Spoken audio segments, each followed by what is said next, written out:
the Namibian higher institutions as well as vocational institutions, just to ensure that, because this industry evolves. It evolves like on a daily basis. So we want to be also involved. We want to be involved in research and development. And then we want to facilitate technology and knowledge transfer. This can be done in many, many ways. One way can be when we get a chance to partner with these entities. We do not want you as Namibians to just be a partner on paper. You have Halliburton, it comes to Namibia, but then for them to operate in Namibia, this policy requires that they have a Namibian shareholding. They take you as a Namibian shareholder, but you are just a shareholder on paper. We want you to take full opportunity, full advantage of that opportunity.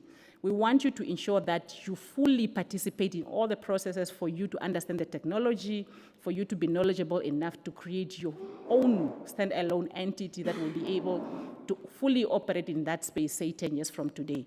But as Namibians, we have this story of just being a partner on paper. As long as you are getting your 10,000 a month, you are satisfied. But that is not sustainable. We want you to take advantage of these opportunities so that you can capacitate yourself enough to be able to have your own standalone entity that will not need that international participation or international partnership in future. And then enabling Namibian participation and financing, I think that's linked to what I have just said. But we also want together or in partnership with a financial institution to create innovative financing structures for us to encourage Namibian SMEs to participate in this industry, because we are cognizant of the fact that this industry is very, very capital intensive.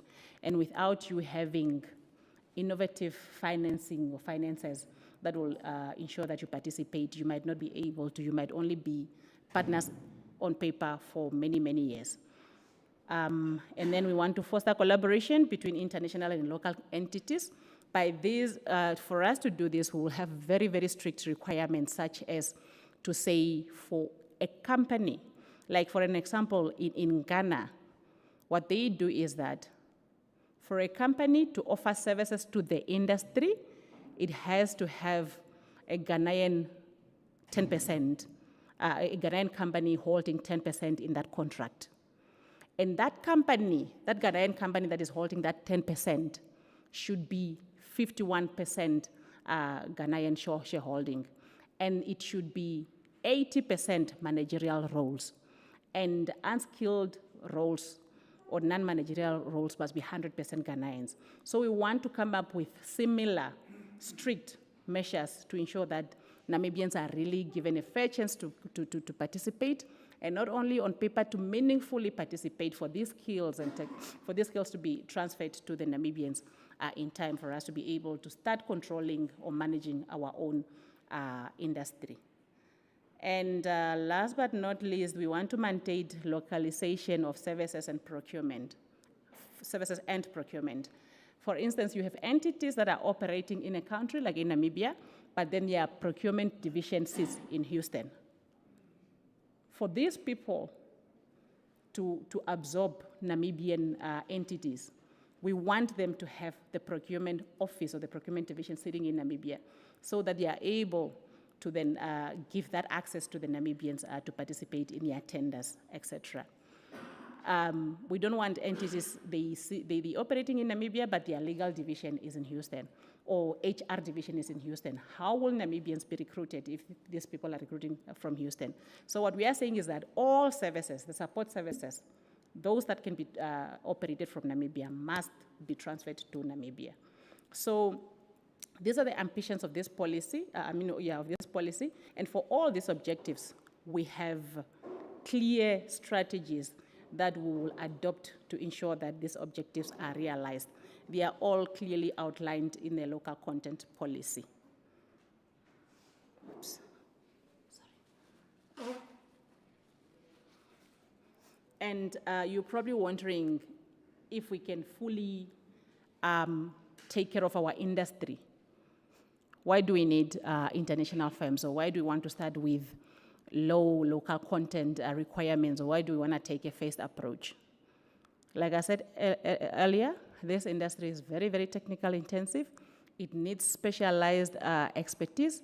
It has high different specialized standards that we need to comply with for us to fully serve the industry, which we do not have as a country at this point, given the results of the baseline study that was conducted. Therefore, we will take a phased approach. And for us, while we are taking a phased approach, there are pros and cons also of us having high levels of local content. As much as high levels of local content will fast-track job creation, skills development, and technology transfer, SME growth, economic diversification, etc., there will be a lot of disadvantages if we are not realistic enough as a country, if we do not have targets that meets our capabilities, because there will be high capacity or wide capacity gaps. This industry needs a lot of engineers, not only engineers, specialized engineers, reservoir engineers. I don't know how many reservoir engineers we have in Namibia currently. So we do not want to have an industry with all this. I mean, we don't want to have requirements that we know that we cannot serve or that we cannot respond to as a country, because it will also be costly for the investors. If we say, for you to operate in this industry, we want 50% local content or nothing. That means for your workforce, you have to have 50% Namibians employed, and then for the service providers, we want 50% service providers. But we know that we cannot provide that as a country. So what will these investors do? Then they will have to increase this capacity. That will be very costly for them, and it will deter them also from investing in this jurisdiction. But also mind you that the expenses that the monies that these companies are spending in Namibia for them to explore, develop, etc., is all cost recoverable. At some point, the government of Namibia will have to pay back all these investments before we can start taking our taxes. So this will also indirectly then delay our revenues as a country through taxes. Then there will be risks of funding corruption that we are trying to discourage with our objectives. If you say 50% local content or nothing, and again, we are also saying this industry is capital intensive, what will happen? Of course, Namibia wants me to have 50% participation in my contract, but I know that we do not have an entity in Namibia that have that capacity. I will have Louise on paper, but she will not be benefiting that 50% share because she has not invested that 50%. So this will also give us that problem of having fronting, because we know that definitely we cannot serve that industry to that capacity. We do not have that capacity at the moment. And then there will be delays in project timelines because it takes time to build these capacities that are required by the industry, and then risk of protectionism, meaning that these entities would rather choose to go to the jurisdictions where the legal requirements or the terms and conditions are more favorable to them than being required to have 60% local content in Namibia, which is not available. And the implementation of this framework, I think the whole local content game is not a one-man show. It cannot be done by the upstream petroleum unit alone. We need to build capacities. Building capacities means training Namibians for them to be qualified to serve this industry. We need the higher institutions to come on board. We need vocational skills. For that to happen, we need our vocational institutions to come on board. So we need a whole lot of things to be achieved by this policy that cannot be done by the upstream petroleum unit alone.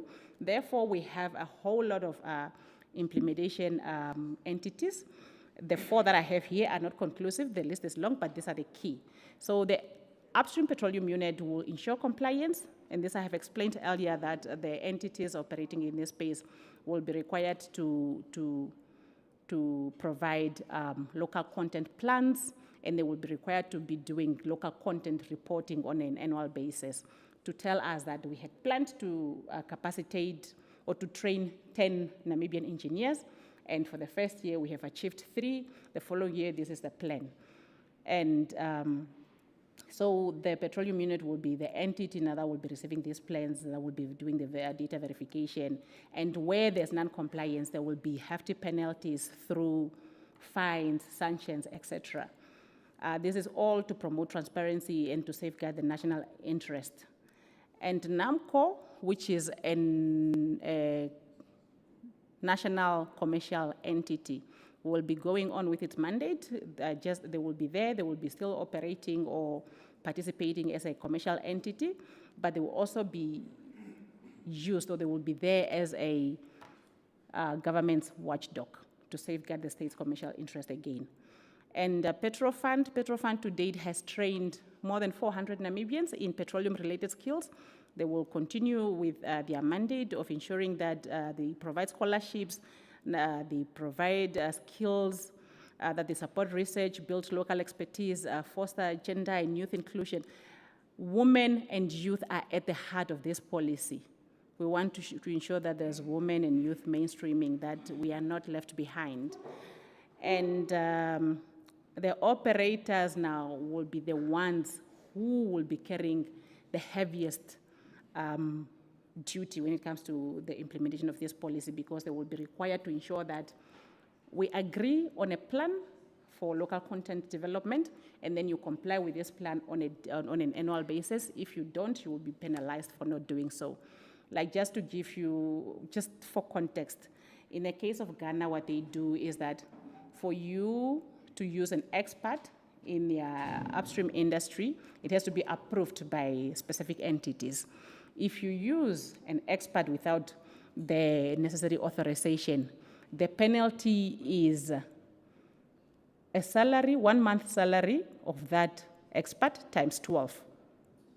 Meaning, if you use an expat, say, without authorization, you have imported a reservoir engineer, but there was no authorization according to their laws, what they will penalize you, if you pay that expat $100,000 a month, you will have to pay the government or that regulator 1.2 NAM dollars as a penalty. So I think that's deterring enough, because you know that anyways you'll end up paying double. Why would you then not comply? So we are trying to ensure that our penalties are deterring non-compliances by these entities.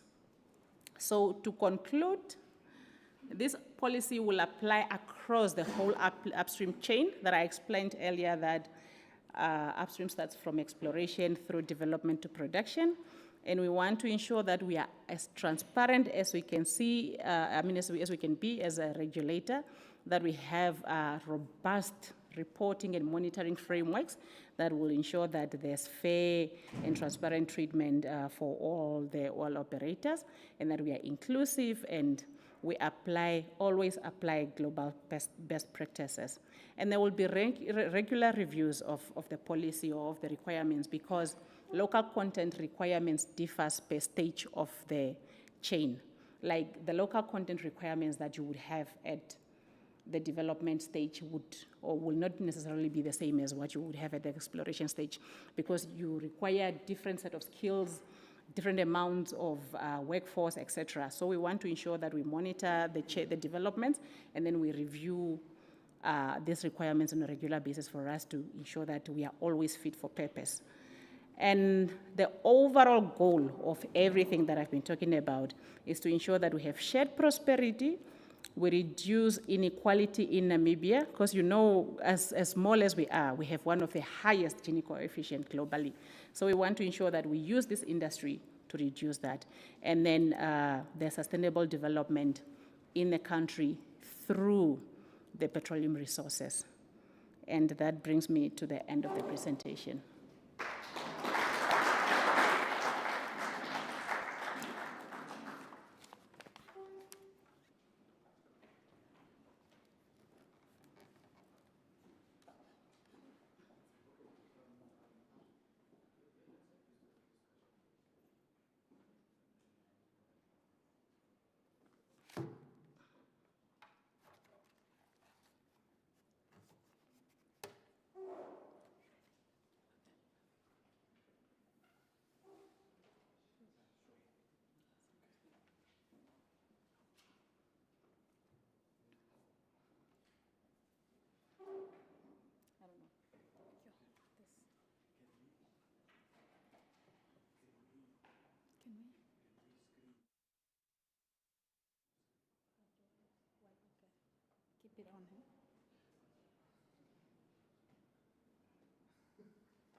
Ladies and gentlemen, would like to say thank you to Ms. Louise for such a detailed presentation. Another round of applause for her, please. And then to you, our audience, for being such an attentive audience. Thank you very much. A round of applause to you. Okay, we are now entering into the next session, the next part of today's session. That will be the questions and answers session. At the same time, we are also looking forward to hearing the regional inputs and perspectives with regards to the implementation and development of the National Upstream Petroleum Local Content Policy. My colleague here, King, he will be handing over the mic. Please raise your hands when you have something to say. This is all with regards to the local content policy.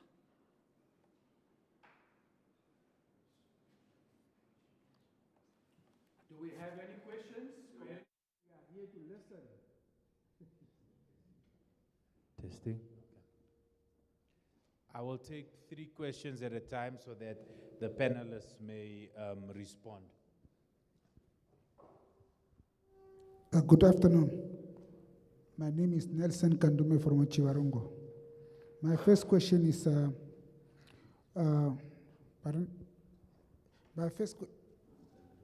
My first question is about the conferences, the oil and gas conferences, which took over the previous previous 2 years.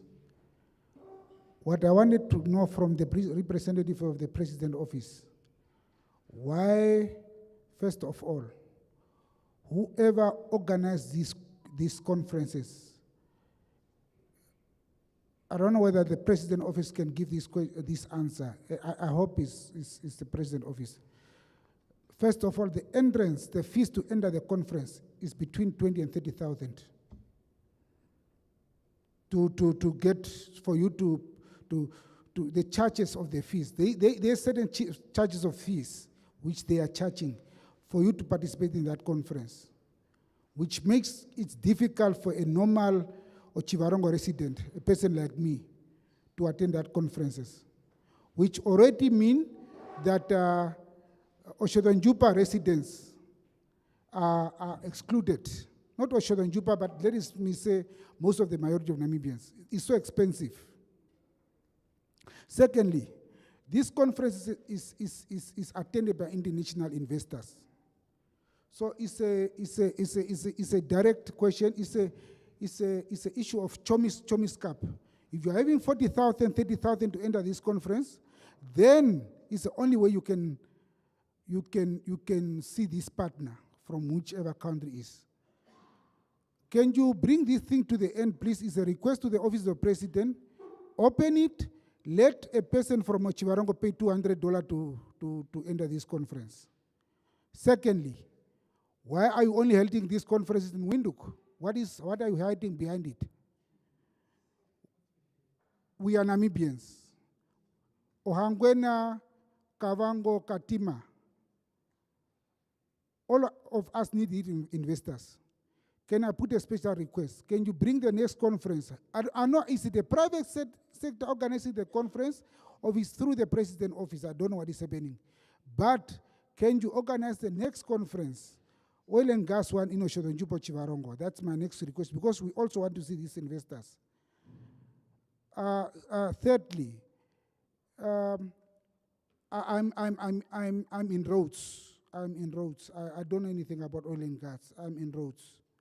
But what we are doing in roads is, whenever you partner with an international partner, there is a policy which a road fund administration is using, apart from the 5149 policy.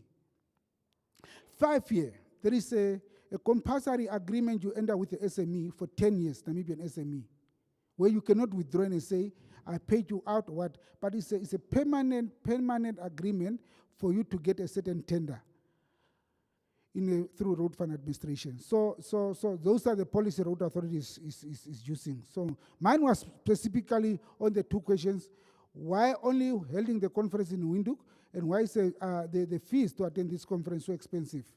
Those are my two main questions I was having. Will you be taking those, or should we open up the floor for another question? Thank you.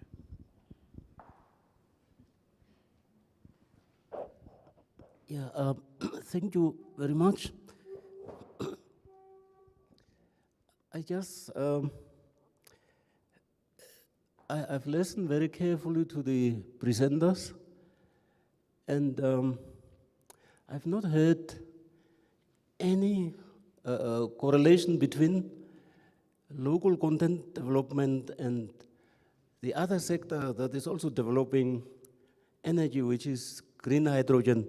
None of you have mentioned any alignment, collaboration, or any link to what green hydrogen is doing as part of the energy sector.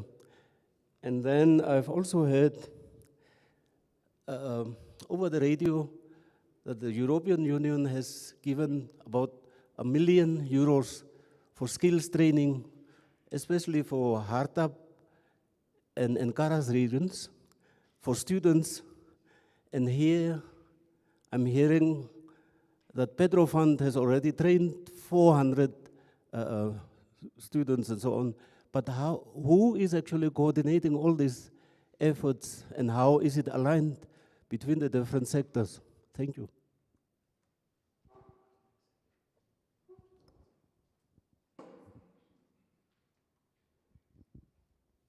Thank you. To our panelists, will you take that on before the next two questions?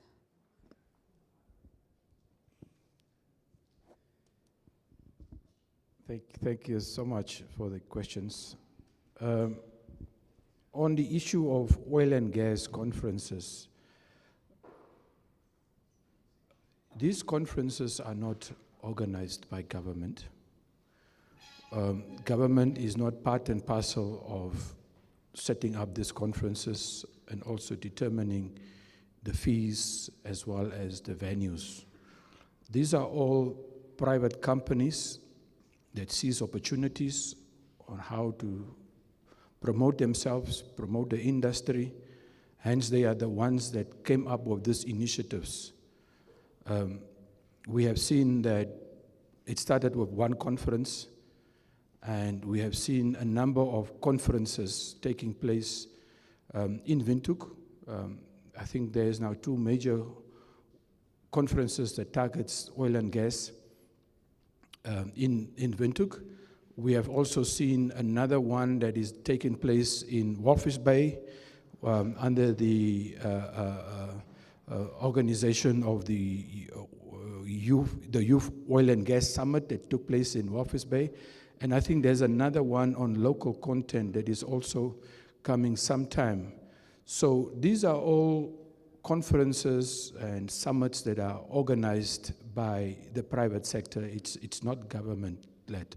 Government does not dictate to them where they should have it, how much they should charge.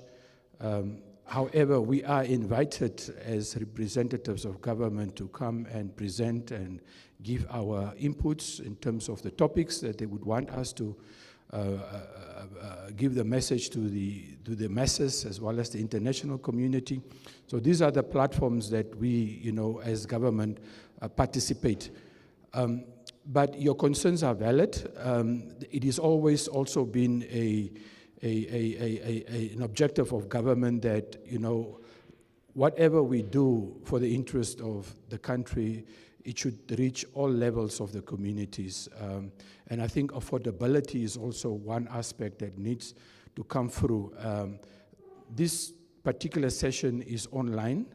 I hope that these organizers are also part and parcel of the online audience to hear and understand the concerns of the community, that they would want to see this type of conferences come to also their hometowns, that there's an outreach also that involve the communities of different areas and not just Windhoek or Walvis Bay or Ludritz. And also the aspect of, if they cannot come out, make it affordable for, you know, Namibians to attend and also participate meaningfully in these discussions and learn also about this sector.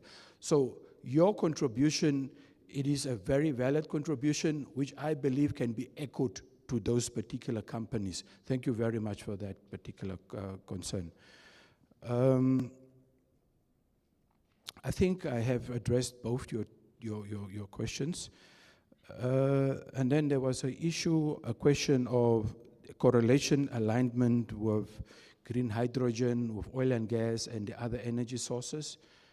It has always been government's policy and position that we are a country that is able to accommodate all sources of energy. When we talk about all sources of energy, we talk about oil and gas, which is a source of energy. We talk about green hydrogen. We talk about wind energy. We talk about hydroelectricity, etc., etc. So this is what we call the energy mix, and all that contributes to, you know, the country. What we are saying is that, yes, we may have all these different sources, but it is our objective not to put one atop of the other.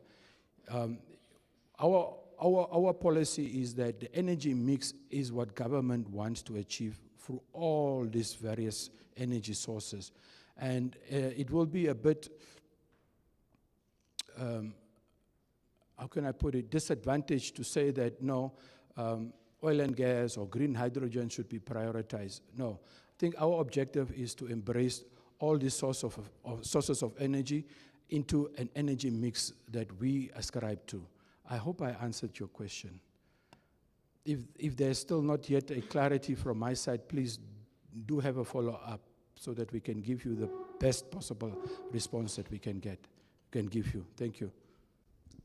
Yeah, maybe if I can just add a bit also. I think I indicated in my presentation also that the ambition or the dream is for us to use the revenues from the oil and gas industry, because we understand that this resource is finite. At some point, these wells will dry up. But we have, as a country, ratified to the Paris Agreement. So we also want to ensure that the revenues from the oil and gas resource is used to drive our just energy transition, of which green hydrogen is part of. So there is also that sort of correlation.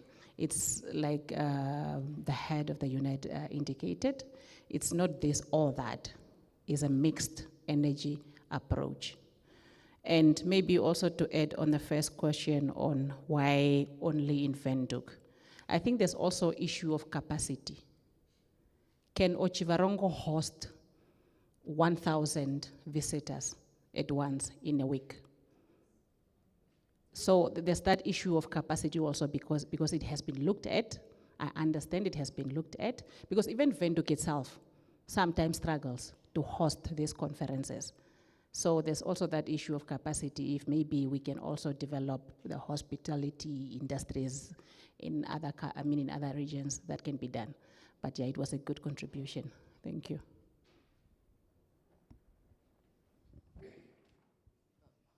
Greetings, everyone. I am Shadrach Amanda, grade 10 Leonard Paris Senior Secondary School, and I'm representing NANSO. My questions are to the Deputy Head of the Upstream and Petroleum Unit and the Special Advisor to Her Excellency. My question is, you said there are policies to ensure that these promises are fulfilled. Can you please emphasize on that policy? And then I also have a question regarding what are the tax and royalty structures for companies operating in Namibia, for oil and gas companies operating in Namibia? And then my next question is Namibia aligning its energy policies with global climate goals? Thank you.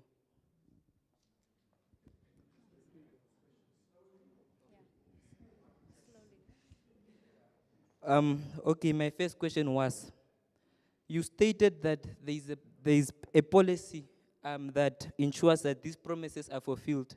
May you please emphasize on that policy? And then my next question was, what are the tax and royalty structures for companies operating in Namibia? And then my next question was, is Namibia aligning its energy policies with global climate goals?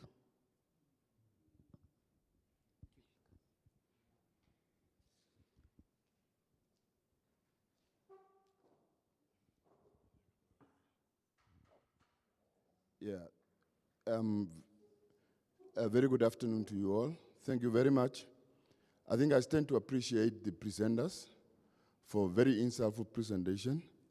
I think it is a long awaited presentation from the region, henceforth the appreciation. I, in fact, do not have any question. I have only some few interventions that I would like to share with you as part of also take-home package. My name is Ernst Kashiku. I represent Okakarara. I am the Chief Executive Officer for the town of Okakarara.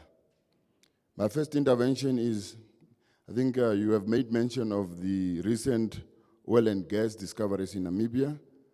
I think what we need to do now, we need to change our mindset from all stakeholders to move away from the stereotypes or the way of doing things, to start navigating through the actualities that need to be done with regard to oil and gas in Namibia so that we can maximize the benefit.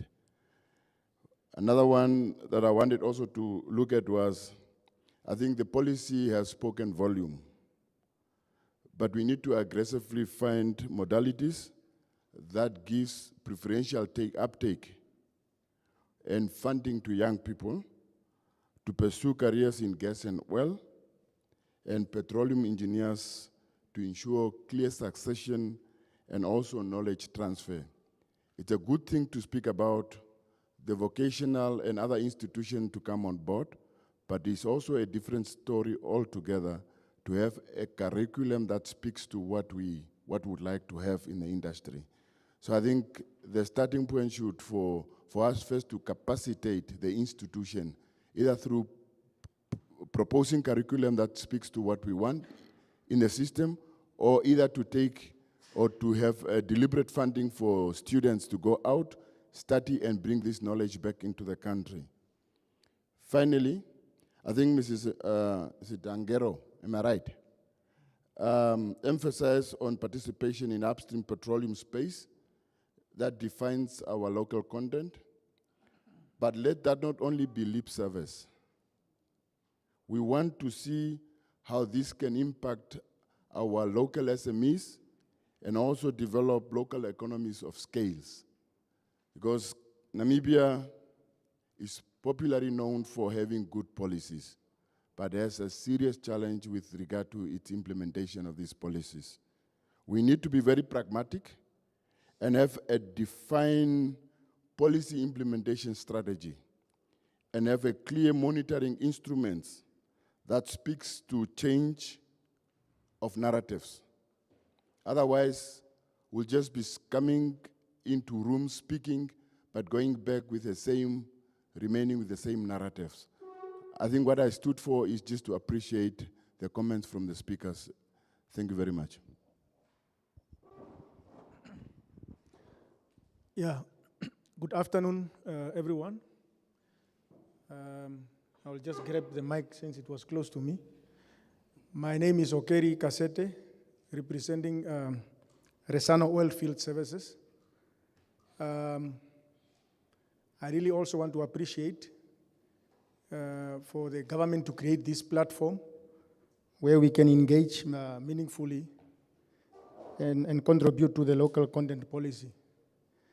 I just want to make one observation that whenever you interact with the players in the oil and gas industry, they hail the Guyana experience as very exemplary. That's something that we can look at, but I've not had any any mention of us looking into that direction. How do we learn? Is there any effort for us to learn from best practices from the Guyana experience since they discovered, because what we hear is that since they discovered oil and started production in 2019, their GDP has been growing at almost 30% every year. And that's something that we can really try to look at. My other issue is that we are talking about a lot of regulatory issues that we want to enforce with these operators through the upstream petroleum unit. I don't know the structure of that unit, how it is set up to ensure that all these players, because I remember from one slide that was presented there by the gentleman, I cannot remember the name now again.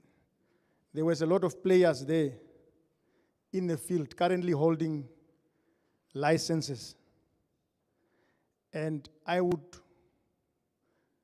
assume that by the awarding of licenses, but just by that time, we should already emphasize our local content expectations. Not after awarding. When you award, you must ensure that the operator, once he starts operating in Namibia, these are the expectations in terms of local content. Now, all these players are already in the field. Our petroleum unit, upstream petroleum unit, recently established. I don't know the capacity to ensure that all these players are adhering, or are we going to do it backwards after awarding and then go back to them and tell them that these are additional requirements that you need to fulfill in terms of your license obligations. So I think I just want clarity on that one, how we want to, when we want to make, to operationalize this local content policy, because the operators are already in the field and they are going on, and they might even lock some contracts for a long period before the local content policy comes into place. So that is just one of my concern that I wanted just clarity on. Thank you very much. Thank you. I will attempt some, and then my colleague will answer some. The young man asked here about the policy. It is important to know that this policy is here placed before you for your inputs. We are here to listen. And this is the policy that will basically, after it is being developed, it is going to be mandating the oil companies and the service companies to bring their side and add value to the economy. So when we talk about what instruments are there, this is the policy that we are talking about. The local content policy that we want to achieve through adding of value, adding of goods and services, adding of businesses, ownership structures, etc. This is what we would want to add to the existing structures already that are in place. What are the government take? What is the taxes and what are the royalties? So, people always hear 10% that goes to the government, and they always ask, but are we only getting 10% from our resources?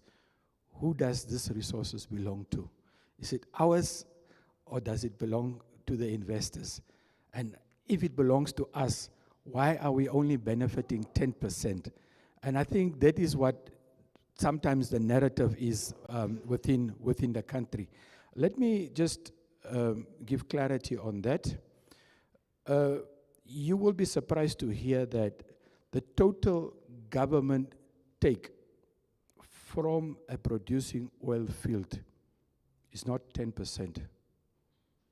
It is 55 to 60%. Not 10%, 55 to 60%. How did we arrive to that? So you find the 35% that goes to taxes, to the government, and then you have the 5% royalties added to that. And then you have other fees, service rental fees, and then you have also the 10% that is a free carry interest given to NAMCOR. So the 10% that we are hearing is only what benefits NAMCOR. The 35%, the 5%, and other cost that is accrued to government makes up the total government take of 55, and it can go up to 60%. That is what government takes from those projects or from those investments. I hope I made that clear. So it is, the taxes is 35%, the royalties is 5%. Are these policies aligned to our global climate goal? Yes, it is aligned. What we want to achieve is, we want to say that, yes, we are moving into what we call a cleaner society, cleaner fuels. But what we are also saying, we are committed to all that. However, there must be a just transition taking place, which means that countries that are endowed with natural resources, countries that still have fossil fuels, that wants to develop them, they should be given that opportunity to also come to the level where those industrialized countries, where those developed countries have found themselves. We must also be given that opportunity to come to that. We are not saying, no, we don't want to subscribe to the green climate. No, no. We are ascribing to that. What we are saying is, let us be fair. For those countries to reach where they are, they have also developed their own resources. Let us also be given the opportunity, once we are taking into account that we need to strive to that, we should also be able to develop our natural resources. And our natural resources should be developed in a way sustainably to also benefit our country and our people. So yes, we are ascribed to all those conventions and protocols. Thank you. The last question from the gentleman at the back on the issue of Guyana. 2 or 3 weeks ago, the Office of the Presidency under the Upstream Petroleum Unit, together with representatives from the Ministry of Finance, the Office of the Attorney General, the Ministry of Environment, the Office of the Prime Minister, Public Service Commission, also representatives, a big delegation went to 3 countries. And the purpose of those visits is what we call benchmarking. We wanted to understand the experiences of those countries, what were their challenges, what were their successes, so that we as an upcoming oil-producing country have that holistic picture and basically learn from them. The first country that we visited was Guyana. We went to Guyana, we understood, we had meetings with the different stakeholders, the ministries, the regulatory body, and we had an opportunity to understand their framework as well as, you know, their fiscal system as well as their legal framework. So we understood that. And then our second visit was Angola. We went to Angola. As we all know, that Angola has been an oil-producing country for many, many, many years. And they are still also continuing their frameworks and how they approach, you know, to ensuring that maximum value is given to Namibia, to their citizens, sorry. So yes, we went to Angola. We've also learned their setup. Then the last country that we went to, and this is the country which is known internationally as the model country when it comes to oil and gas, this is Norway. We went to Norway. We had meetings with the ministry responsible for petroleum. We had discussions with the regulatory body that is responsible for issuing licenses, as well as various representatives from the stakeholder institutions within Norway. And this was all very fruitful discussions that we had. And like I said, the aim of that is for us to equip and learn so that when we then come back to Namibia, we know how to engage, how to formulate our policies, and how to basically making sure that, you know, these resources are done and carried out in the best interest for Namibia, for Namibians. And I just want to, before I hand the mic over to Louis, I just want to just bring one very important aspect to your attention. Today, we talk about local content. And we have seen Nigeria a couple of years ago, I think not less than 5 years ago, enacted a law on local content. We have seen Angola also doing the same. And here we are talking about local content. But what many of us don't know is that our law, our Exploration and Production Act 1991, if you read it carefully, as well as the Petroleum Agreement, already back then, our leaders then were so visionary that they have included some clauses that speaks to local content. It says in some clauses that goods and services must be sourced in Namibia if they meet the quality as well as the pricing. Namibians should be trained.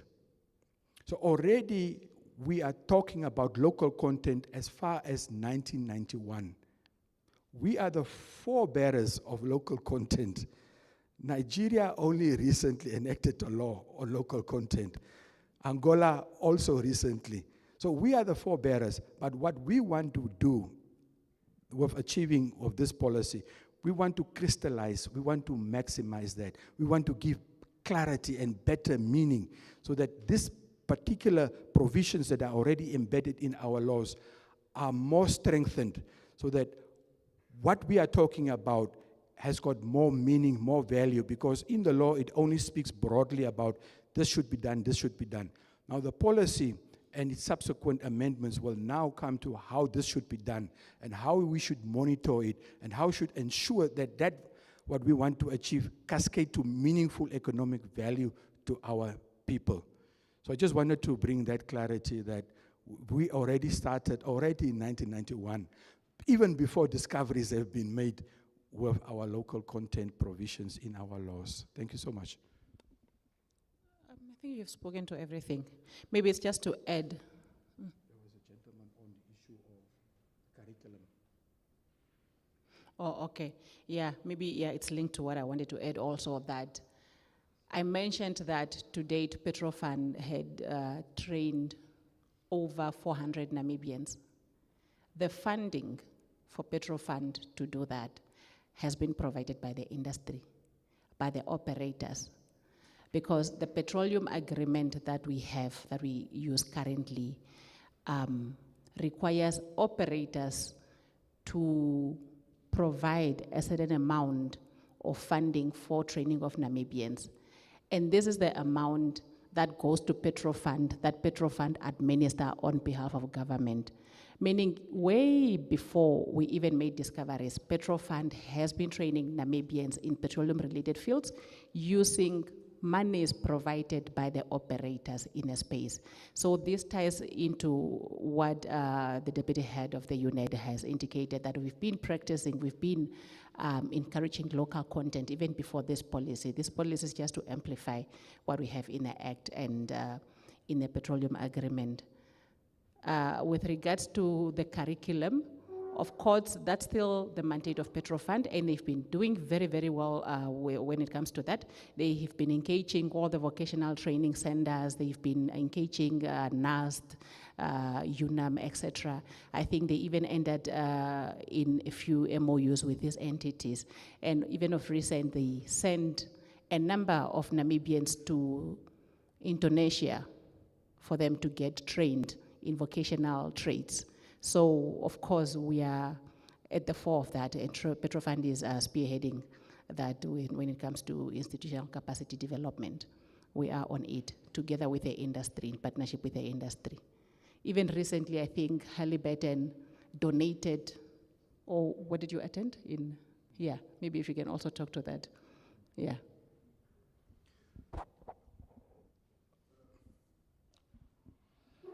I also would like to add to this question of local content versus operators when they come.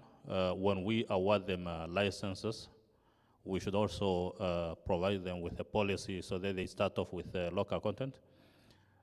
Yes, our deputy head has already said much about it. I simply would like to say, you know, when we are saying Petrofund has trained about 400 people so far, then still counting, the funds they use come from these operators. One of the responsibilities, which is like social responsibility, we insert, or that have been inserted in our laws, is that when we award them these licenses, one of the things they have to do is they have to provide some capital or funds to Petrofund. And these are the funds that Petrofund use now to train our people. So, like our deputy head has already mentioned, yes, these are things that were part of the laws when we implement these laws. Right on the onset of this oil and gas exploration, when they come, they already know that part of it is to make sure that they provide Petrofund with funds, and these funds are to train Namibians. So that is part of local content. Thank you. Just a last word on this round of questions. The policy, the framework, has got various stakeholders.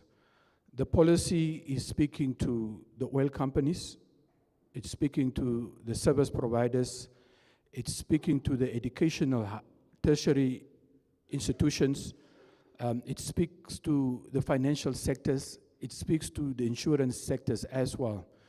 So, when we talk about the issue of curriculum, education, this policy is basically telling the tertiary institutions and also the VTC institutions that you need to ensure that your curriculum speaks to what we want to achieve as a country in terms of developing our oil and gas sector. And we have seen UNAM basically having in the southern campus at Nkitmansop a dedicated training program focusing on oil and gas. We have seen that. We have seen also NIMT also benefiting from, providing training for, the industry in terms of oil and gas.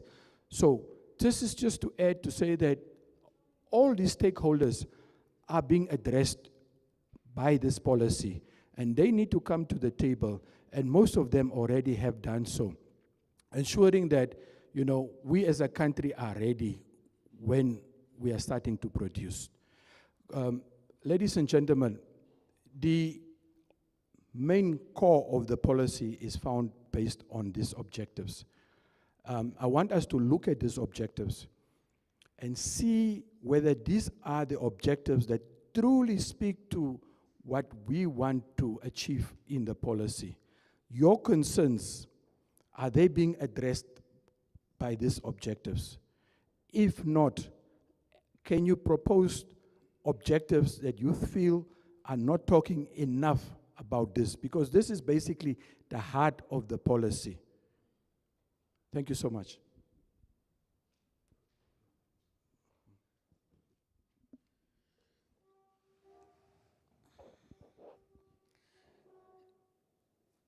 My contribution is about skewed distribution of wealth in Namibia. And from the onset, I really want that this equation needs to be addressed. As we are speaking of local content, we don't touch that area of a person who has got a block of oil as his EPL, who is a direct beneficiary from the oil exploration process. We are talking about the broadening of the cake so that local business entrepreneurs or local people should also participate in shareholding into this framework.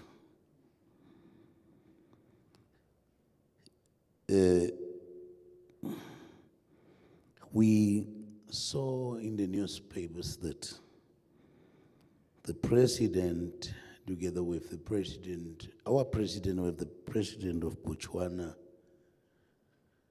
talk about a possibility of refinery. Now my question is, how do you refine that does not belong to you in terms of investors being the major shareholders in these whole operations? In my introduction, I talk about production sharing. If they give us right from the beginning our 30% of oil, we can refine it, and at the same time, a visit of Mr. Dangode to Namibia is also something that we applaud. But disappointingly, he said he's going to put up reservoirs of the final products in Namibia, the kind of great devils. Yet, if we have our 30% of production, we can directly refund it in the same Nigeria, and that oil can be stored in our own country, and it is value addition. And that will make Namibia a Singapore in Southern Africa or in Africa. My take is the skewed distribution of wealth, and regarding Namibia as a middle-income country, will not materialize if we who are in this country knows that the wealth of this country is in the hands of 10% of the population that has access to EPLs and so on. And another thing is, if we don't make it obligatory that the Namibians should not sell their shares into these EPLs that were awarded to them, obligatory, not talking about capitalist systems that allows you can do whatever you want with what you achieve. Today we are sitting with a serious problem. We are producing gold in Namibia, in Otjiwarongo, but we did not build up gold reserves because we did not have the production sharing. And if we continue on these beautiful smart talks of 35% tax,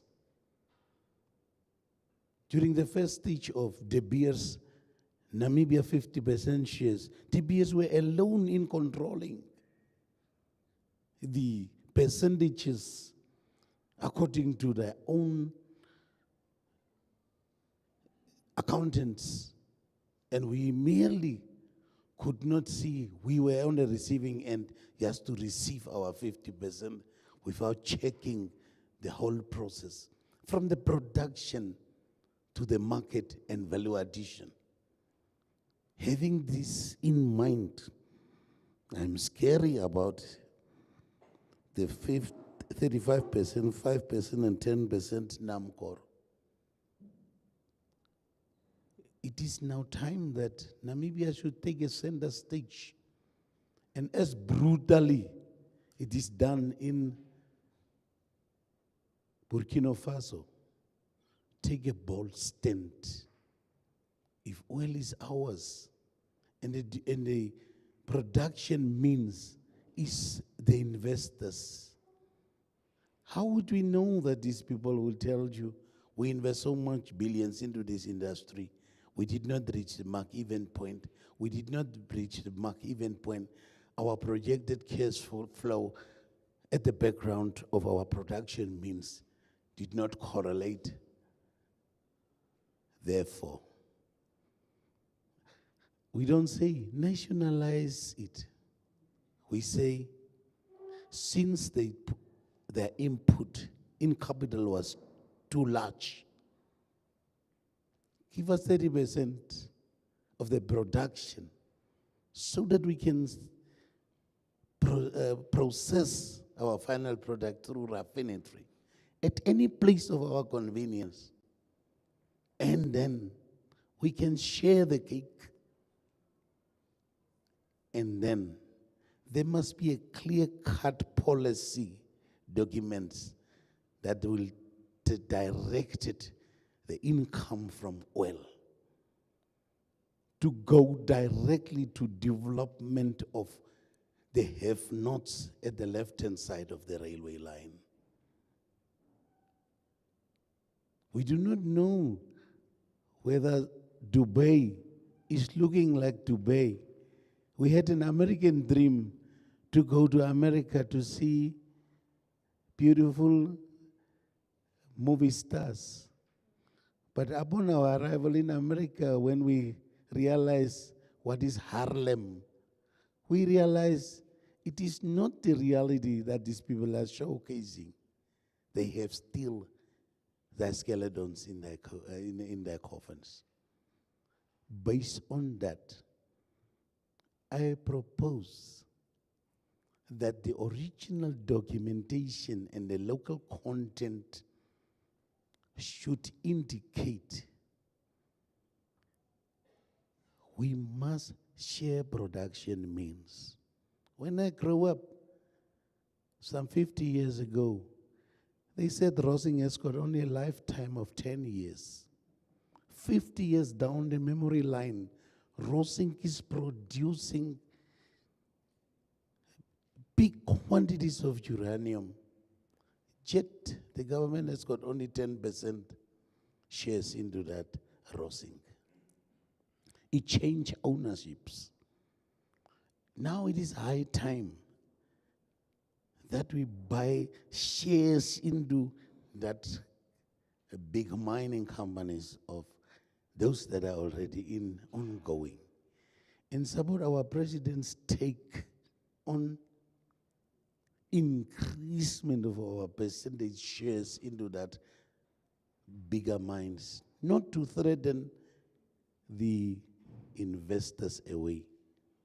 But we cannot be praised that Namibia has got peace, stability, best laws in mining, yet we are at the receiving end. We want drastic paradigm shift from left to right, so that, as my president always say, we are only 3 million. We are too few to live in a country full of wealth. Practically, when drought relief food is brought to this building, I am literally ashamed. Our people are coming in thousands to have access to that maize meal without knowing nothing. You can see the despair of poverty in our community. And now that God gave us the opportunity of oil, the distribution of wealth should start there on top at shareholding, local shareholding, local empowerment in shareholding, the equal or at least 30% distribution of wealth to the elite group that would come down to the people at the left-hand side of our railway line. That is my humble contribution. I thank you.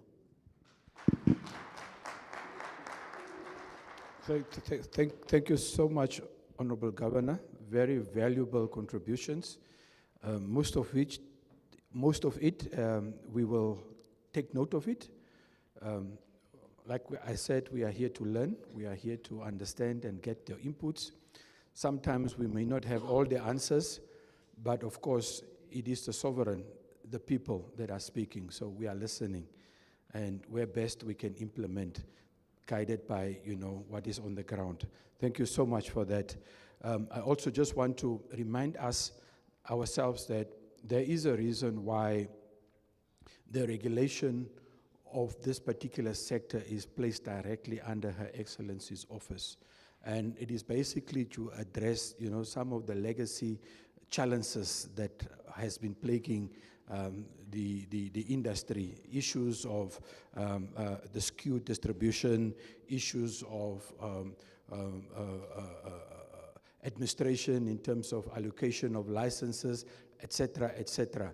I think Her Excellency was very clear when she said she wanted better control, better oversight, and best see how this particular sector that is up and coming are crucially and managed in a way that benefits the nation.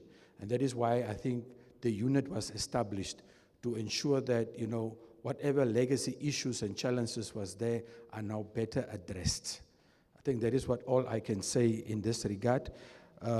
Also, production sharing is a very, very, very good proposal. We have seen in countries that have moved away from the tax and royalty system into production sharing has benefited quite a lot, because at the end of the day, they stand to decide as to what they want to do with their part of the oil. And I think this is something that we can also consider as a country, to move away from the tax and royalty system to a production sharing kind of a regime. Thank you so much for that. I wanted to personally respond to that before we go to other colleagues that have questions. Thank you so much, Honorable Governor. Thank you. Yeah, thank you very much for the opportunity. And I would like to applaud the two presenters for their well-articulated presentations. My take is mostly on the local content. I believe local content is mostly crafted for the locals in our localities. And I believe maybe on another platform you will be able to roll out to the local entrepreneurs, local SMEs, to acquaint themselves with local content policies and what they can benefit, and also to identify the low-hanging fruits for them. And I believe this local content is mostly for the local, because the industry will be huge and it needs locals to step forward and identify opportunities. And that is all I wanted to know, that perhaps in the near future we will be rolling out this concept to the local entrepreneurs and the SMEs. Thank you.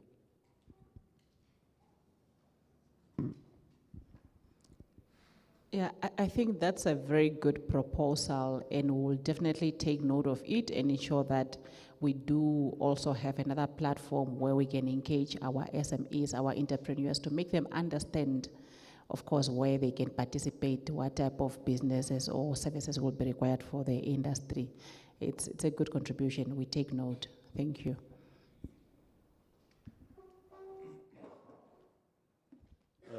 Good morning, all. My name is Arnold Gorasip.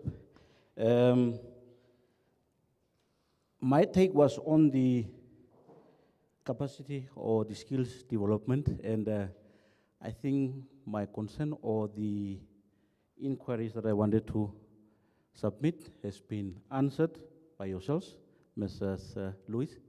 And by the other participants also, and I really wanted to applaud you on that. The 400 skills development programs that was being held by Petro Fund, and my only question on that is, although I'm applauding on it, there is a but.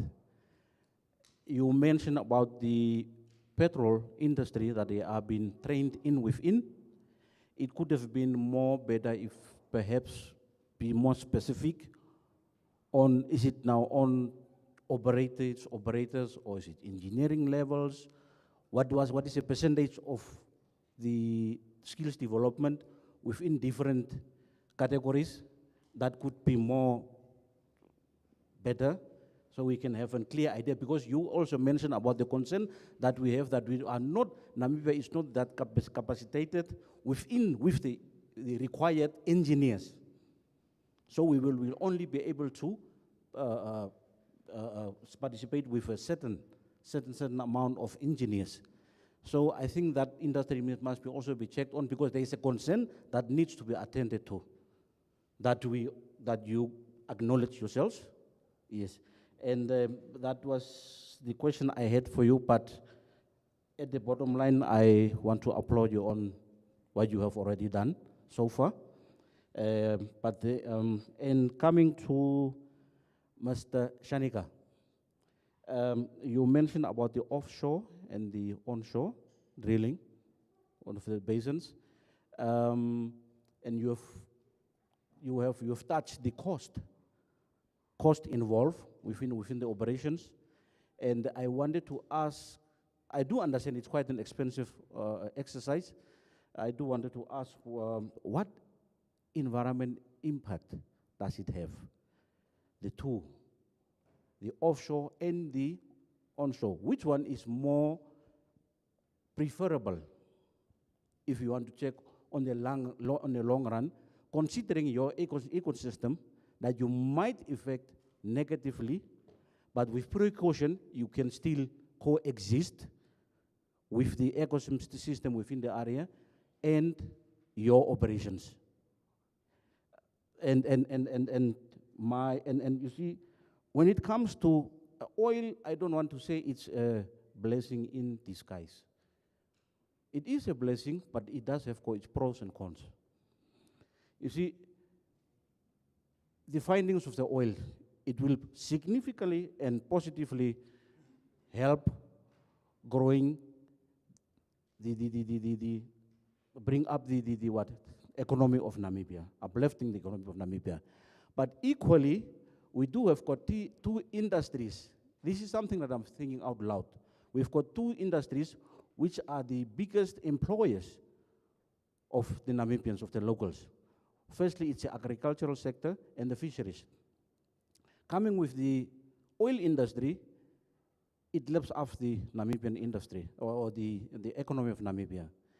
And by that, it brings up to this, then we are moving up to the development, the two developed countries. Equally, it will escalate our local prices of our products. We've got the mining sector. Okay, yeah, three: mining, fishery, and agriculture. What effect will it have on our agricultural products, mining, and fisheries?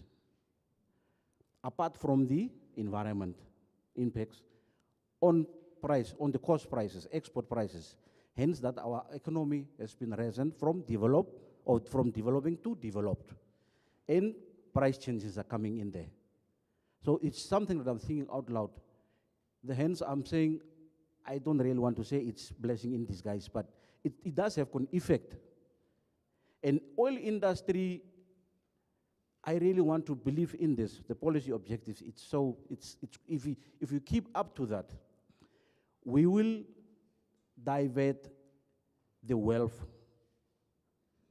We will divert the wealth out of a handful individuals. It must be spread all over. Each and every Namibian must benefit from it. That must be the main aim. Then only we can achieve. Because once you come in with oil industry and you only benefit few individuals, there is a possible negative impact on the other industries, which will result in retrenchments and whatever and job losses. But here you are already bringing up few individuals, giving them wealth. Go forward. That is my other point. And on the policy objections, my contribution to that is within the fishing industry. There is sort of a requirement that you don't apply for quotas as single-handedly. There must be at least shareholders. You have to, within your shareholding, there must be marginalized people, there must be previously disadvantaged, there must be veterans and whatever. What I've noticed within the EPLs and industry or the oil industry is you always get single-handedly guys owning an EPL, which is unfair. That is absolutely unfair. Can that policy not be added to the policy of objectives? So that there must be, my aim or my concern is for wealth distribution, equal wealth distribution. Those are the concerns that I'm actually really having. Because it has to be given attention to. Those are my submissions.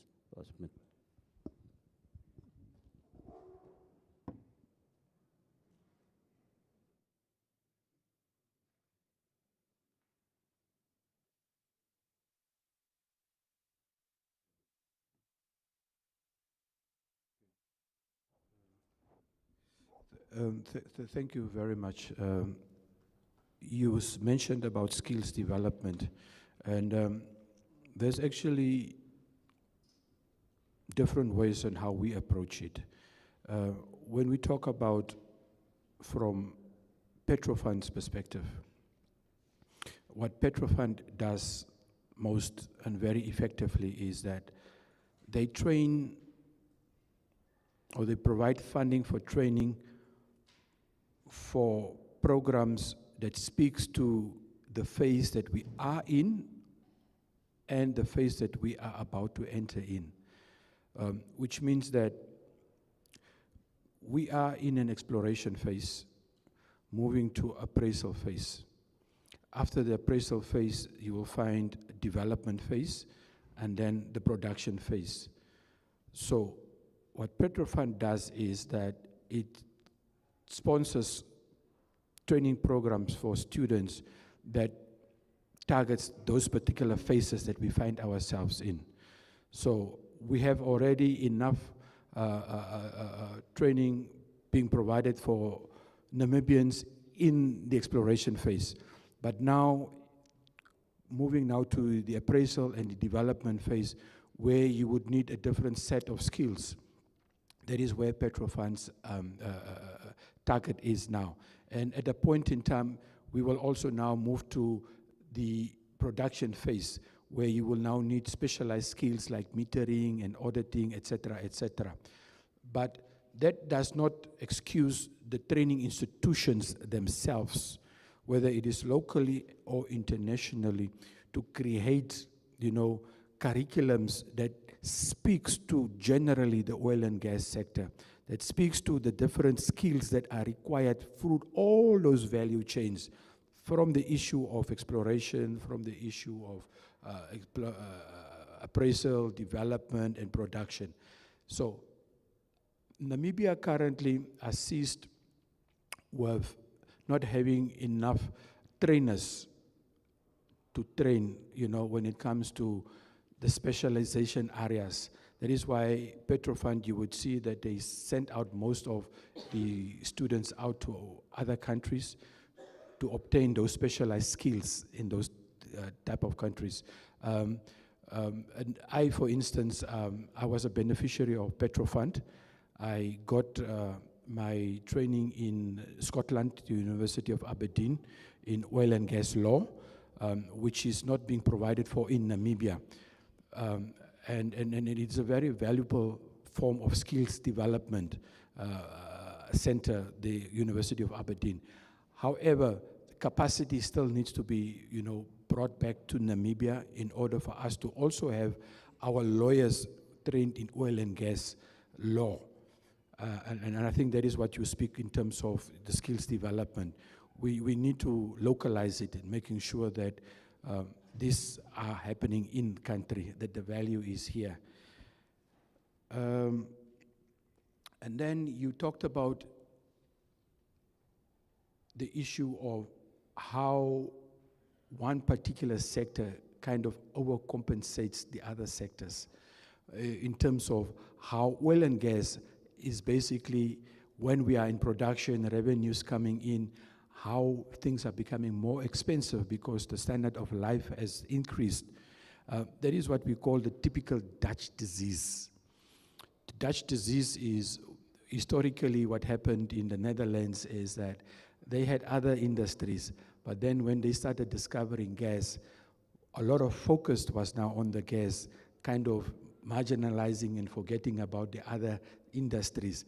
And life has become so expensive that, you know, people were more attracted to the oil and gas and neglecting the other industries.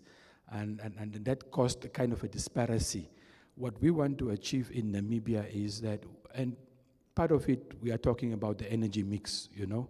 We just don't want to focus on oil and gas. We want to focus on other energy sources. But to come back on the economic aspect of it, for us, we want to make the oil and gas as an enabler. You see, it must be an enabler to basically kind of service the other industries, and not just oil and gas in itself.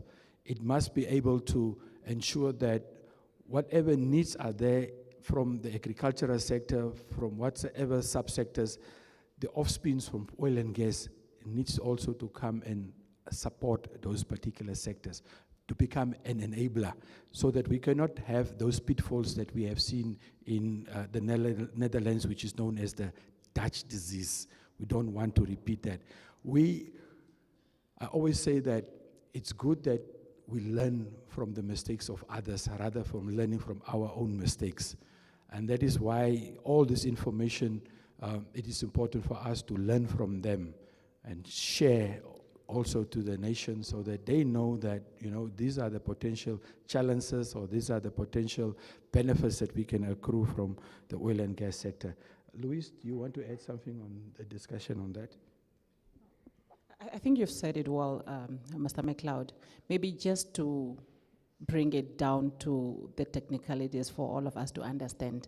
I think local content within itself as a policy, it also encourages that economic diversification. It encourages or it avoids Dutch disease in a sense that when you are requiring that all the goods that are required from the industry, let's ensure that as a country, that every good that is required by this industry is produced in Namibia.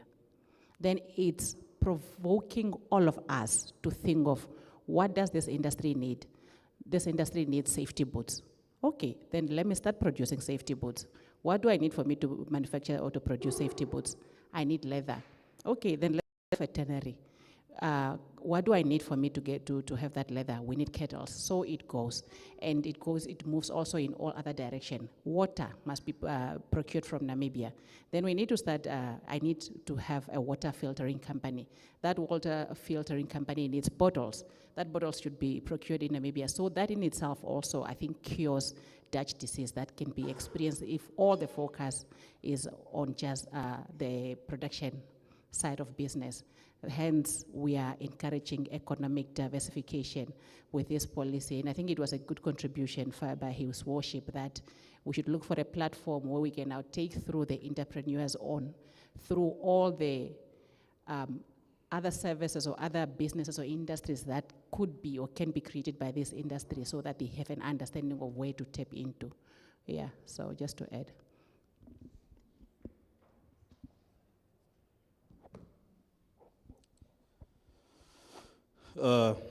Okay, there was a question on the offshore and onshore drilling, or rather the exploratory work for oil and gas.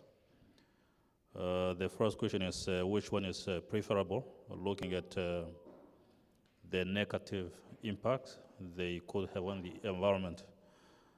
I will say all of them are preferable. I mean, when we're looking for oil and gas, we do not say these resources are confined to a certain environment. No, we simply look for it, and where we find it, there we are. When it comes to the impact, generally, if we look at it, wherever we go, be it in the sea or the ocean or on land, we are likely to incur major impacts if we are not taking care of these works. Because, I mean, in the ocean, we know we're having the marine ecosystem. And we know that as a country, we make a lot of money, especially when it comes to things like fisheries. On land, we're having our fauna, wildlife, and then we're also having flora. So wherever we were conducting these exploratory works, we have to be very careful, and that is what we do. I mean, there is no day or no time we conducted these works in Namibia without first the environmental impact assessment, and then the environmental management plan. Those are the first things that have to be in place from both the Minister of Environment and Tourism, plus the Minister of, former Minister of Mines and Energy. But of course, now we are operating from the Office of the President. However, what I'm saying is, when it comes to negative impact, we cannot give preference to one of them when it comes to onshore and offshore exploratory work. Maybe for us to say one impact us less than the other. No, all of them can impact more or less the same. However, what we're saying is, before giving out even a license to explore for oil and gas, we make sure that any company or individual that is coming to us applying for this license, first they should satisfy these requirements from the Minister of Mines, the Office of the President, and the Minister of Tourism and Environmental and Tourism. Now, when it comes to say in terms of the positive impacts, you said how does this industry affect us in terms of prices? Of course, I mean, if we find ourselves in a situation whereby, or rather at a point whereby we are producing, that will be the best, and that is what we would like to achieve so far. We would like to get there, because I mean, the reason why we're coming to you is because oil and gas is not comparable to most of the minerals we're having here. I mean, you hear people discovering gold, uranium, diamonds, but you do not see people coming out, reaching out to the rest of the country to sensitize the community as to what has been discovered.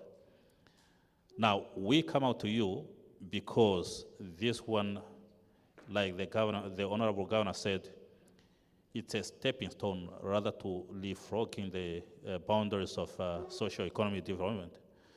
What we're saying is, when you are having money circulating around, that is when you are benefiting. I mean, you can even put your prices up, but I mean, since you can afford it, it is not going to be expensive for you. However, now when it comes to local content, we're saying these companies will require things like food, will require things like cooks, cleaners, logistics will also be part of it, transporting stuff from maybe ports to the vessels, like back and to and from. And then you're also having things like maybe ordering stuff from countries like South Africa, or actually manufacturing here within Namibia what we can manufacture. What we're saying is, where we were suffering from this thing of having no job being created because there are no opportunities, opportunities will be present. Where we have been having companies like international companies playing a huge role in things like logistics, we are saying these things that we can do, we should be able to do it, them by ourselves. And when we do things by ourselves, that is when we see that the cost of living for us is coming down. Yeah. So, but we shouldn't worry, when it comes to this work, exploratory work, we shouldn't worry about the impact assessment. The impact. The negative impact is contained already within our laws. We have so far drilled a lot of wells in Namibian waters, and you haven't had all the pollution within our waters. It is because, of course, we make sure that this work is done as per the plan, because first the plan is presented. In Kavango, a lot of work has been done, and of course you have seen that when it started, many people were afraid of things like contamination of underground water. It is impossible. Oil is already coexisting with water underground. I mean, when we're looking for oil there, it's not on the surface, it's underground. Underground water is also underground. So they already coexist. The same as in the sea, they also exist. Even beneath the sea, there's water. However, they do not mix. But what we're saying is, even on land, say in Kavango, we are having the plans that are in place, and we're having procedures on how to drill. So far you haven't heard of any damage or something like that resulting from this oil and gas exploratory wells. But of course, there's a very good understanding and a very good contribution. Of course, we have to take care of our environment, be it in the sea or on land. Thank you. Great. Colleagues, good morning. My name is Kaura, and I'm just trying to run through a few of my scribbled notes just to flag some of the areas I'd want us to focus on. Transparency is the key to any of the successes that we want to see. Information is value. And once you put those factors together, I'd want to take the meeting back a few years down the line. I think the most critical question that we had before the discoveries was always, is Namibia ready for an oil discovery? And the answer was always a resounding no. We are not ready for a discovery. Fast forward to discoveries, a couple of years down the line, we're here now at discoveries. So there's no possibility that we would be ready overnight for a discovery, and more so moving into development and possibly production. And I think my contribution is that we should be mindful and very careful not to put the cart before the horses. What we as Namibia want is to get to the point called first oil. That is critical, because all these local content engagements that we are having today would be useless if we can't get to that juncture, and that is critical. So all I'm saying is, a farmer would normally say, you don't put a seed in the ground before knowing where the market is. So we cannot start getting excited, because currently we are experiencing a number of moving pieces. And the colleagues on that table are all inundated with so many things, and they need to attend to, like Ms. Hangero said, there are super majors, international oil companies in this country whose, market caps are 10 times the GDP of the country. So these people need attention all the time. There are many elements that needs to be addressed at this juncture. If we are talking potential first investment decision early next year or whenever, their field development plans that they need to attend to. These are critical points. And for me, I think my honorable governor and my dear brother mentioned how locals can benefit. And one of the key things he touched on is local Namibians participating in this space should not sell out their interest. But I think I want to address that element slightly different. It's an industry practice. We should be mindful that there is a capital-intensive space where Namibians won't have the requisite resources to contribute their percentage interest in the projects. So it would have been termed Namibians selling their stake.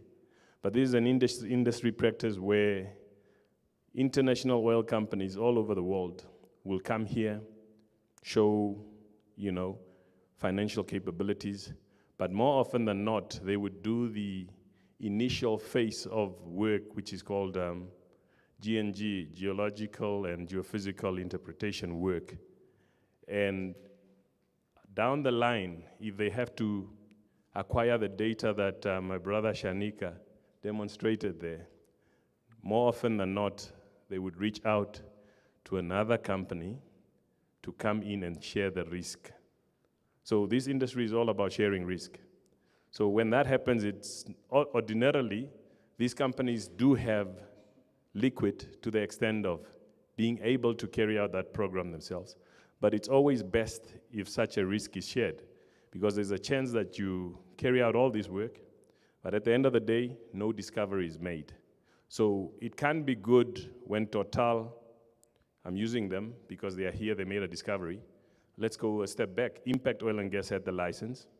Fast forward, Total then farms into the license. The process of farming into is basically just buying stake and helping advance the exploration program.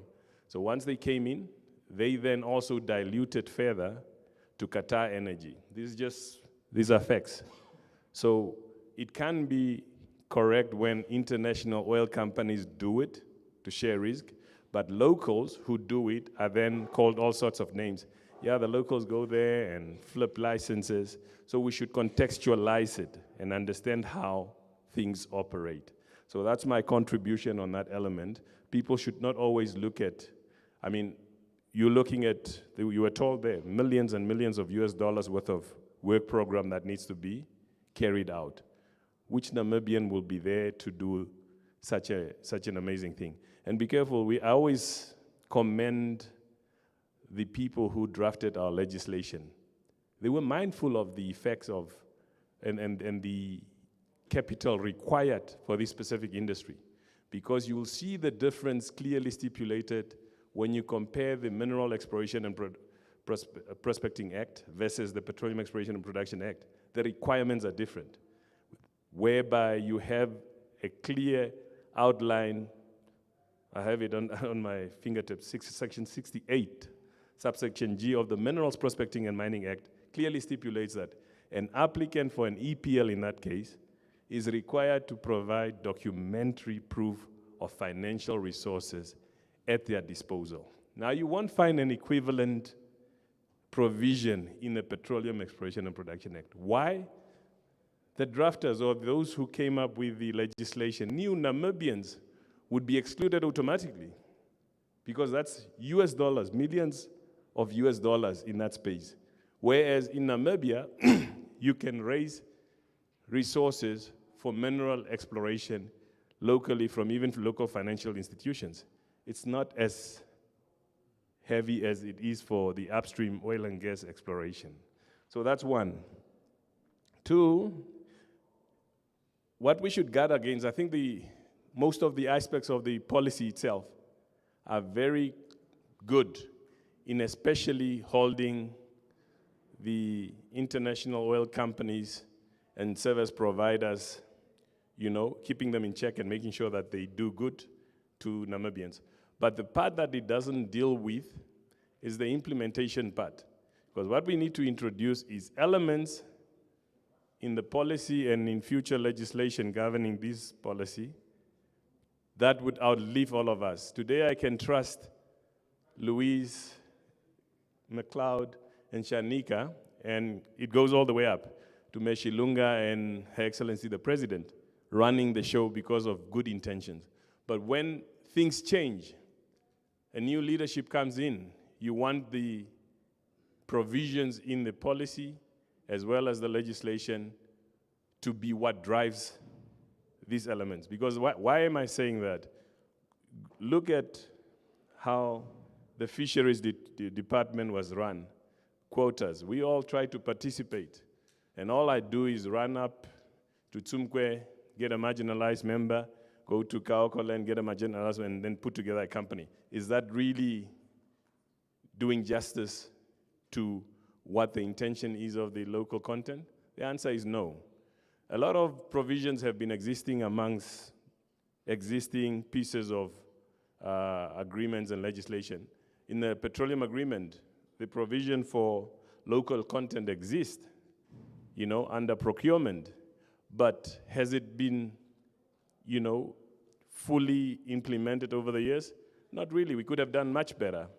And we don't want a policy that is going to be like the Employment Equity Commission, which has not brought about the impact that we would have wanted in the corporate sector. You mentioned all these other documents, Affirmative Action Act. These things have not yielded the results. So we need to look for a way how we change it and make sure that we are enforcing a permanent provision that can do that. I have an example I want to close off with. I was running a project, a drilling campaign for a client southwest of Ruakana, very remote in Kunene. And as soon as we mobilized the drilling equipment, the trucks and stuff, the evening we arrived on site. We set up camp in the middle of nowhere. When we woke up the next morning, we woke up to the... So Okay. if you can just shorten your contribution Yeah. for us, please. Thank you. Definitely. So the idea there is, the morning we woke up to over 400 people looking for work. And that, I had no choice but to resort to, drawing names from a hat to ensure fairness. And that's what I'm trying to point out, that we should look for a system where not me, not anyone else should sit there and start dictating that this company is looking for a local partner. Who am I going to recommend? So we need to find ways and measures and mechanisms how this trickles all the way down and you have as many as possible people to participate. That is where I'm going with this. I'm actually requested to cut short because NBC has to run. Thanks. Thank you so much, Mr. Kaura. Your valuable inputs are noted. Most of that is contributions. And I'm sure that you know the industry better than most of the colleagues here. So your industry experience and your input is well noted. We have rapporteurs that have taken note of that. Thank you so much. Appreciate that. Thank you. Allow me to sit down, because I see the panel is not standing up. My name is George Karab. Oh, yeah. My name is George Karab, Regional Councillor of Otavi Constituency, Member of Parliament, National Council. And when one do research, one realizes that the ownership of the mines are skewed.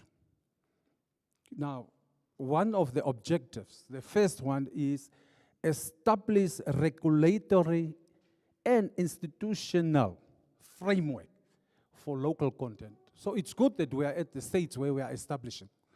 And I will suggest that since we are so disadvantaged when it concerns to our natural resources, we will definitely put our suggestions of the content in writing through the office of the governor. That for consideration. Now, when one, for 1 minute, peruse through we are not experts in the oil industry. We are in the, I particularly are in the mining field. I grew up in the mining field. If one look at Saudi Arabia, that was mentioned here, 92% of the budget of Saudi Arabia is coming through the oil. 92%. What does it tell us? It tells us that there are some countries that this oil, when handled correctly, are working. So we need to benchmark. We need to benchmark that we tap from those who are successful in this industry. Now, there is a narrative that if you empower locals with precise policies, the investors will shy away to invest in Namibia. It does not hold water. If you only want to come to Namibia, making money without involving the locals, go somewhere else. Because we need to share our stake. This is our natural resources. So, we don't have money as Namibians, but we have got the resources. Whether we like it or not, there must be policies established speaking to that. That locals seriously became the beneficiaries of our natural resources. And we are unapologetic regarding that one. So, before any investor come in Namibia, they must be told about our characteristics. This is what you need to do to be a possible investor in Namibia, because you need to share the natural resources with Namibians. Now, that narrative is very not good. When I did research at National Council, I realized that in the mining, it's only Namdeb who managed it to accommodate Namibians at the playing field. But all over, all the mines, B2 gold, you name it, 10%, 15%, 7%, 3%, it cannot continue like this. So it's business unusual. It's not business as usual. So we must go outside the Pandora box, think critically, and make sure that our policies are speaking to our needs. That's very critical. So we will definitely put our contribution in writing, that it can be managed accordingly. I thank you. Thank you so much. Unfortunately, we don't have any more time, but Honorable Councillor, can we agree the oil is ours? Can we agree? The oil is ours, right? Thank you, thank you, thank you, thank you, thank you. We have a right. Thank you so much, and we have a right to determine how we would want to, thank you, develop that. Thank you so much. Maybe just the last one on the Petro Fund scholarships. They are currently open up until the 7th of October. So please, if you can go on to the Petro Fund website for your sons and every youth in this room, their scholarships are rolling out up until the 7th of October. Okay, thank you.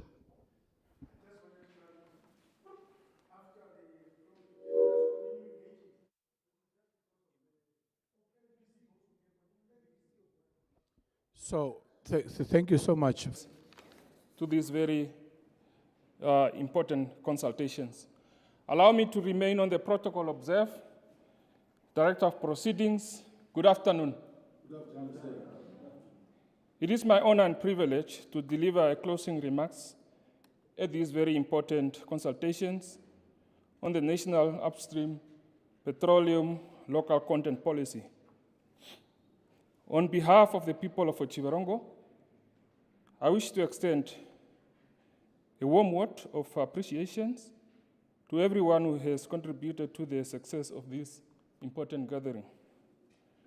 Over the past hours, we have reflected, deliberated, and engaged constructively on the matters of national importance, how Namibian can harness its petroleum resources in a way that truly benefits our people on the ground.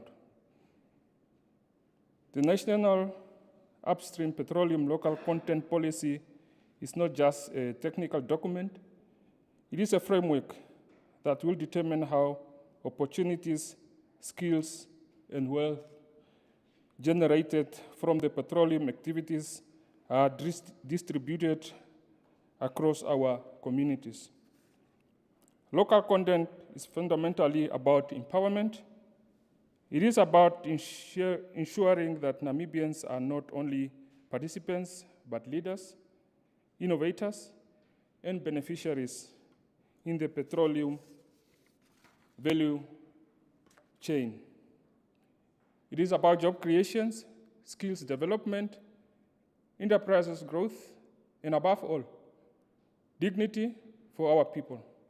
For towns like Otjiwarongo, local content presents an opportunity to strengthen our economy, support small businesses, and create pathways for our youth to thrive in industries previously beyond their reach. We have also emphasized the importance of inclusivity. Local content must not be limited to few privileged individuals or companies. It must uplift women, empower youth, young people, and provide opportunities for marginalized communities. This was alluded by previous speakers. In this way, petroleum wealth can be a catalyst for reducing inequality, strengthening social cohesion, and supporting sustainable development. The discussions today have also underscored that no single institution can achieve this alone. Effective local content requires a genuine partnership between government, industries, local authorities, training institutions, and civil societies. It requires transparency, accountability, and long-term visions. As leaders, we are reminded of our duty to ensure that policies are not just written, but implemented fairly, consistently, and with integrity. As a mayor of this beautiful town of Otjiwarongo, I am proud that our town is hosting these consultations. This demonstrates the government's recognition that development must reach all corners of our nations. Otjiwarongo has the potential to become a hub of skills, innovations, and enterprises in the petroleum sector. But this will only be possible if we invest our people in education, training, and entrepreneurship so that when opportunity strikes, our residents are prepared and seize them equally. Colleagues and friends, the conversation we have had today must not be at the end. They must feed directly into the drafting and the finalization of our robust national upstream petroleum local content policy. That particular fair and transformative, I urge all stakeholders to remain engaged, to provide input, and to hold each other accountable. Allow me to thank the Office of the President, spearheading these critical processes and organize for ensuring that today's consultations were all planned and inclusive. To the participants, all of you, your insights and contribution have enriched the processes today. To our guests, thank you for traveling to Otjiwarongo and sharing your expertise. And I was mostly impressed by the two presenters. Your insight presentations was really mouthful, and it has enlightened our minds. And that is where we are heading as a nation of Namibia. As we conclude, let us remember that petroleum resources are finite, but skills, businesses, and opportunities we build together through effective local content can last for generations. Let us work together to ensure that the benefits of these sectors are not only felt today, but are passed on legacies to our children and grandchildren. With these few remarks, I officially close off the National Upstream Petroleum Local Content Policy consultation here in Otjiwarongo. May we move forward with unity, determinations. And to the team that travels from Windhoek, the S&Ts that you have received, if they cannot solve your problem, finish them here in Otjiwarongo. Thank you.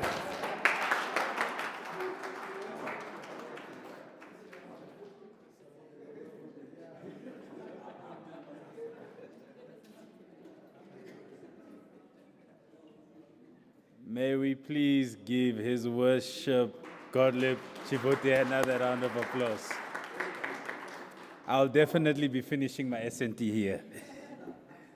Before we stand up for the national and AU anthem, I would just like to leave you with one African proverb. A single stick may smoke, but it will never burn. As we conclude, let us remember that this policy needs each and every one of us from all parts of the industry, from government to business, and also to the local citizens, to ensure that this policy benefits not only us today, but those tomorrow. Let us please be active. It does not end here. Please do watch on social media or other newspaper outlets, etc. We will be looking for your continued contribution. Thank you so much. May we all rise for the national and AU anthem.